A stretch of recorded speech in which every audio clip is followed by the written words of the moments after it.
Alright, welcome back to the channel. Warhammer Man back in the studio. We got a big one today. Everybody's been waiting for this. We have the free chapter approved points update. Very excited to see where everything falls after this. So if you are new to the channel, make sure to like and subscribe for Warhammer 40,000, Kill Team Necromunda, Age of Sigmar, warcry, and Horus Heresy content. Put out at least one video every single day. Reactions, reviews, news, painting, modeling, conversion tutorials, pretty much anything to do with tabletop wargaming.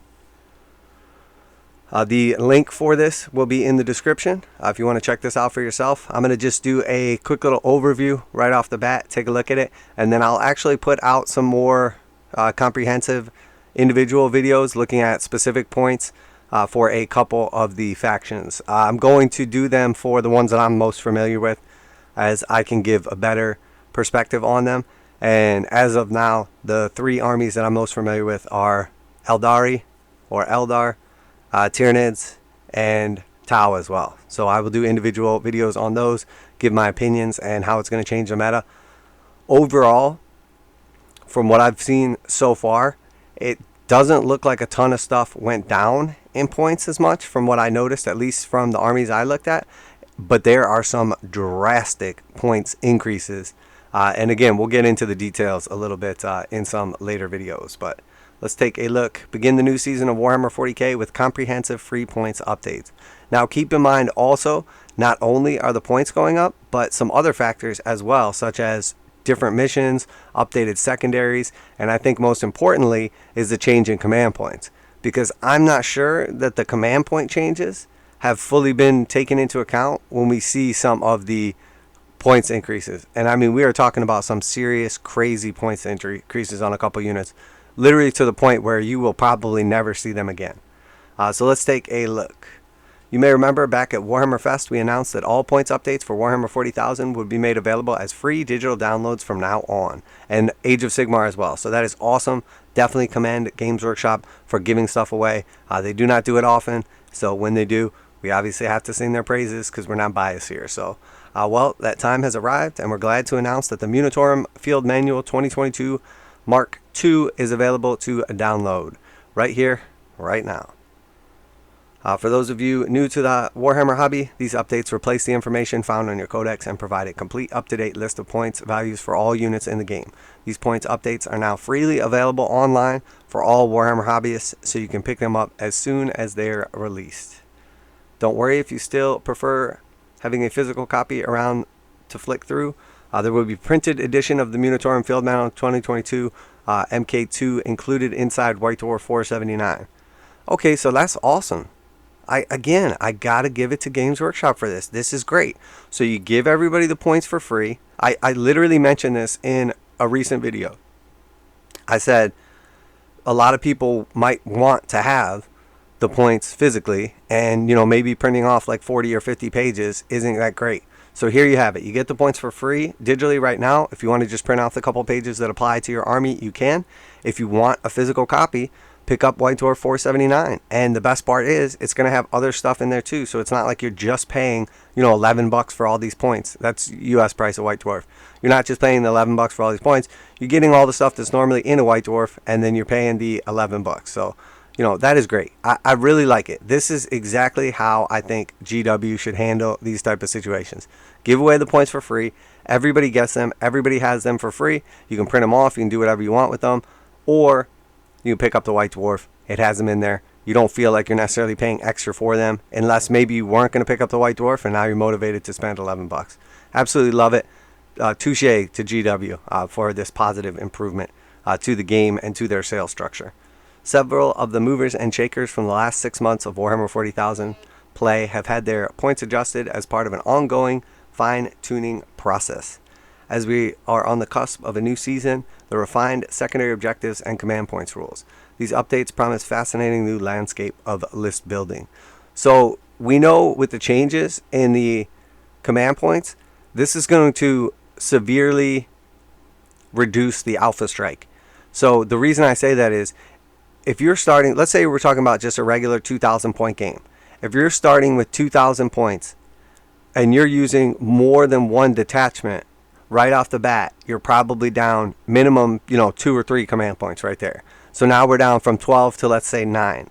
And then if you want to take a relic and a warlord trait, you have to pay for those now, in general. So now we're down to 7. And that's just with 1 warlord trait, 1 relic, and 2 detachments.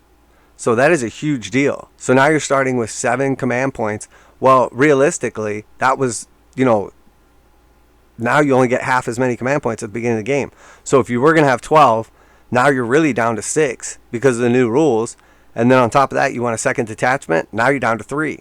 And then you want, a warlord trait and a relic. Now you're down to 1. So you're going to start the game with 1 command point. At the beginning of your turn, you'll get a second command point. And then on your opponent's turn, you'll get a third command point. And then, every turn after that, you'll continue to gain command points. You can regain command points, etc.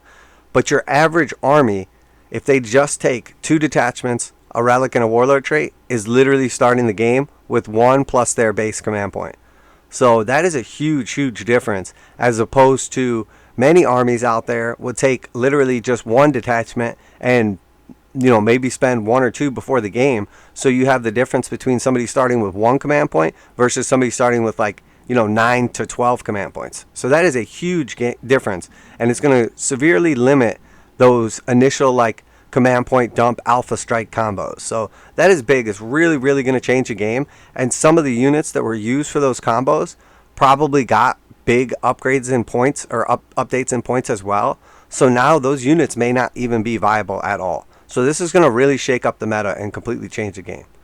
So click the link above and download the free points updates now and get your armies ready for the new season of War Chapter Approved Warzone Nephilim Grand Tournament Mission Pack, which is available on pre-order now. So let's jump over and just kind of take a quick look at the laydown and everything. So, okay, the first thing I noticed as soon as I went over to this and checked it out, and I didn't really go through and go crazy. I basically just scrolled through and checked a couple of key units I was curious about that I was expecting big points increases in. I just wanted to see how big. Well, the first thing I noticed immediately was the difference between the Age of Sigmar points that just came out for the General's Handbook in the same format and the 40k points for the Munitorum Field Manual. And the biggest difference is, with the Sigmar one, when you scroll down here, every time it went to the next page, there was a lag, delay, waiting order to scroll. That is not the case on this one. This has been hosted or laid out in a different way so that you can scroll through this seamlessly how you should be able to scroll through a document. So again, it's not a huge difference, but just for the convenience of being able to look at the digital copy, got to give it to Games Workshop again for a positive improvement. So that being said, how deep do we want to go in this right now? I'm not really going to go crazy into this. Again, I'm going to have some separate videos coming out.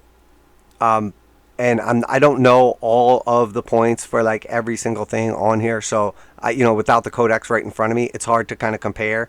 Just because I've played for so many editions and points have changed so many times, it's hard to keep track unless it's an army that I regularly build or play, etc. So the Munitorum Field Manual 2022 MK2 points values for Warhammer 40,000. Welcome to the Mark II edition of the Munitorum Field Manual 2022. The document contains the most up-to-date points values that should be used in your match play games, covering all the factions of Warhammer 40,000. That being said, let's kind of zoom in here. There we go. To work alongside the Warzone Nephilim Grand Tournament Mission Pack, we have reviewed all of our points values and, where necessary, updated certain units and war gear costs. You can use this document to determine the points value of each unit in your army. Each entry lists the unit size, i.e. how many models the unit can contain, and how many points the unit costs. If an entry has a unit cost of X points per model, then the unit costs X points for every model in the unit. They must then add that points for each weapon and other item of war gear included in that unit if it is listed in the unit's entry. Weapons and other war gear not listed in the unit's entry cost no additional points as included in the unit. So, pretty big sentence there with very little punctuation. The points values listed in this document replaced any published previously and should be used in your match play games or any other games that you are using points values. As with the previous edition of the Munitorum Field Manual, this document contains the points values for every single unit at the time of production. It's supported for match play games, eliminating the need to flip back and forth between 2 or more books. We wish you luck on the battlefield. Yeah, I totally agree with that. That's great. Also, one thing I did notice is, so it's broken down basically Space Marines, and then we have the chapters: Ultramarines, White Scars, Salamander, Imperial, Fists, Black Templar, Raven Guard, Iron Hands, Blood Angels, Dark Angels, Space Wolves, Death Watch. Then we have Grey Knights, Adeptus Sororitas, Adeptus Custodes, Officio Assassinorum, Astra Militarum, Adeptus Mechanicus, Imperial Knights, Inquisition, Chaos Space Marines, Death Guard, World Eaters, Thousand Suns, Chaos Demons, Chaos Knights, Asuryani and Rathe, Harlequins, Drukhari, Necrons, Orcs, Tau Empire, Tyranids, Genestealer Cults, and then Unaligned Fortifications. And then we see the Forge World points values, which again, very cool that we're getting this right at the same time. It's not going to be some delayed thing whenever it's convenient, etc. So we have updated Forge World points values for Space Marines, Grey Knights, Astra Militarum, Inquisition, Adeptus Custodes, Adeptus Mechanicus, Imperial Knights, Titan Legions, Chaos Space Marines, Death Guard, Chaos Demons, Chaos Knights, Chaos Titan Legions, Craft World, Drukhari, Necrons, Orcs, Tau Empire, Tyranids, and miscellaneous. So very, very cool. We will jump into these again in that next video. Specifically, I'm going to go through Tyranids, Tau Empire, and then Aeldari or Eldar. And then, maybe we can look a little bit more at a couple key units that we noticed in some of the other books. But again, I'm just not familiar enough with all of the different armies and their current points in this edition or recent changes that I'm going to be able to just pick out all the things that have gone up or down. So we'll have to leave that to someone else. If you specifically watch this video or watch these other videos and notice specific things on your army or armies you're familiar with, like huge increases or huge decreases, that's what I'm most concerned with. I want to see how this is going to shift the meta. So please feel free down below to share what went up by a bunch of points or what went down by a bunch of points, just to kind of point that out. That would really be helpful to myself and also the community, as each of you guys and your own specialist far beyond what I can specifically specialize in. So please feel free to share those. I do just really quick as a teaser. Again, I'm going to do separate videos on these. Don't look at your screen for a second while I turbo scroll through all of this. As far as chaos is concerned, I am assuming that the chaos rules or the points that we're seeing right here are going to apply to the new book. I'm assuming this is done in line with the new codex. So again, we don't actually have that book yet. So, I can't really compare them, but maybe we'll take a look at that as well.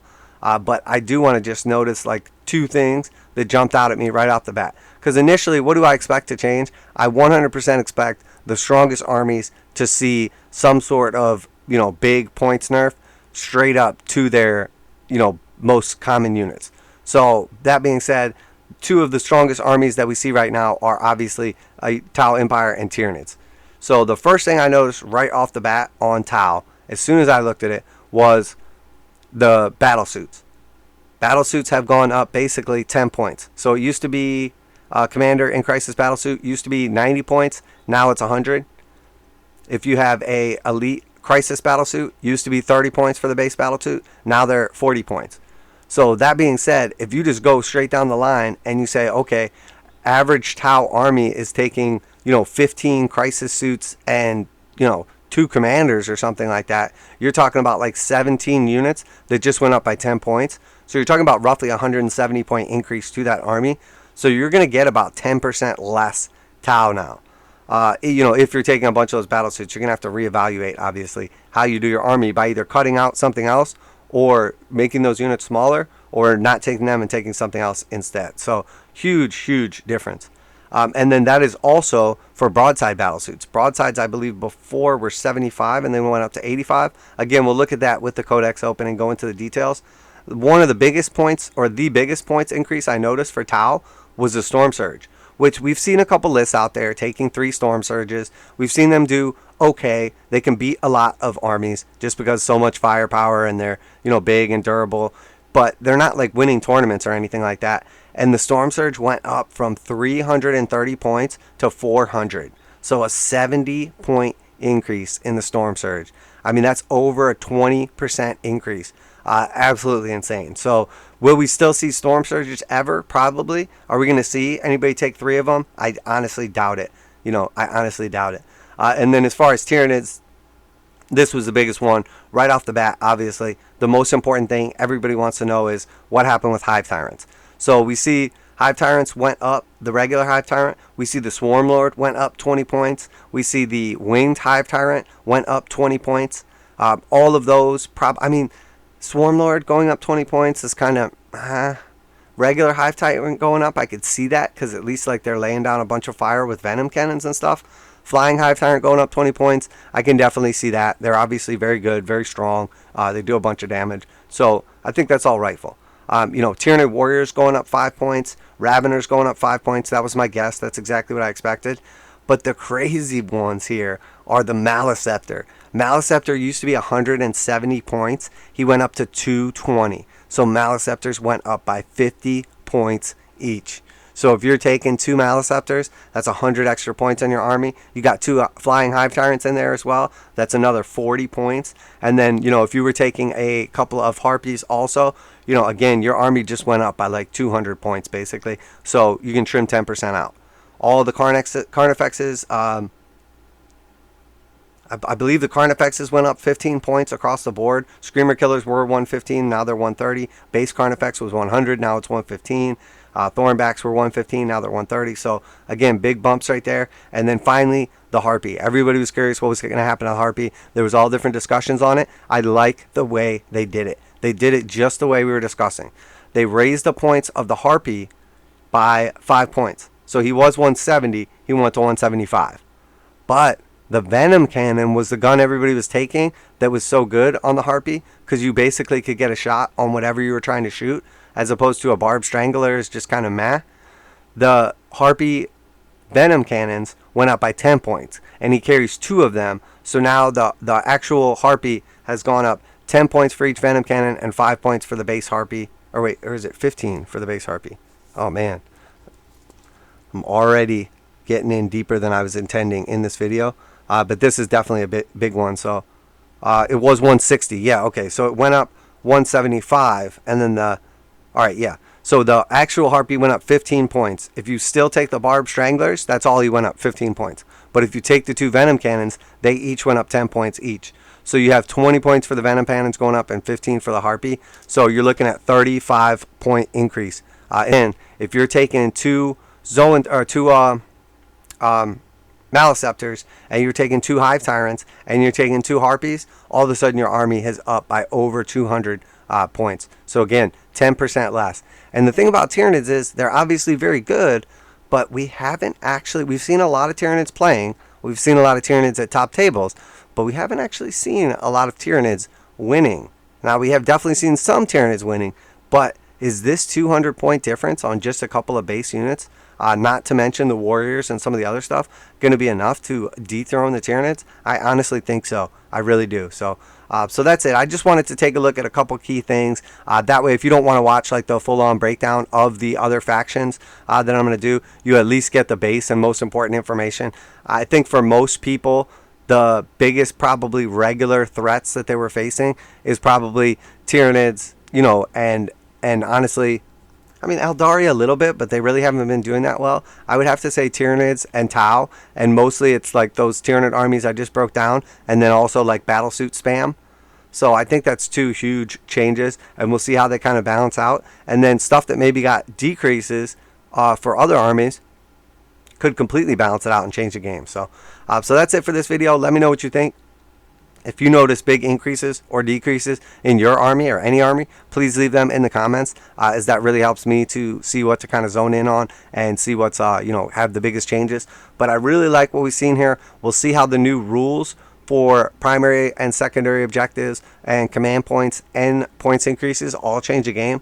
I think this is probably one of the biggest shakeups we've gotten in a long time, because normally they'll change a little something here, a little something there. Changing a bunch of stuff all at once can really just throw everything to craziness, because people now are going to look for, okay, I got to get rid of this. Now I'm looking for the stuff that's undervalued, as the stuff I was using before is overvalued. So the meta tends to like completely shift towards new stuff, new armies, new units, etc., new strategies even. So very, very excited to see the shakeup on Warhammer 40k. But we're going to go ahead and wrap it up there. If you enjoyed today's video, if you're into Warhammer 40,000, Kill Team Necromunda, Age of Sigmar, warcry, or some Horus Heresy, if you like a video every single day, reactions, reviews, news, painting, modeling, conversion tutorials, check out the playlist. But most importantly, make sure to subscribe. Leave a comment down below, as it really helps out with YouTube exposure. And I appreciate each and every one of our new subscribers and all of the kind words and support and the constant interactions with the community. I'm absolutely blessed to have the best community on YouTube. That's it for today. Warhammer Man Studios. I'm Warhammer Man, and I'm out of here.